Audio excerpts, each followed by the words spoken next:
अल्पवयीन मुलीवर अत्याचार करणाऱ्या आरोपीस 20 वर्ष सक्तमजुरीची शिक्षा माणगाव सत्र न्यायालयानं सुनावली आहे. सदरची घटना ही मौजे तळा येथील तळगड किल्ल्याच्या परिसरात पडत्या घरामध्ये दिनांक 7 जानेवारी 2022 रोजी घडली होती.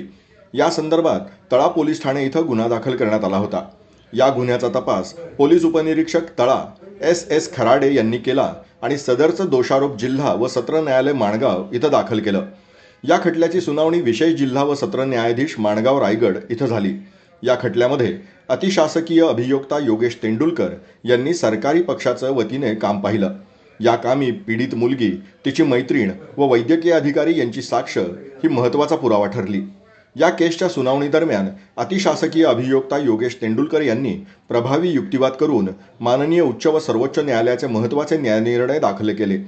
या केसच्या सुनावणी दरम्यान पैरवी अधिकारी पोलीस उपनिरीक्षक दिनेश आघाव, छाया कोपनर, सीमा चांदोरकर, शशिकांत कासार, सोमनाथ ढाकले यांनी सहकार्य केलं.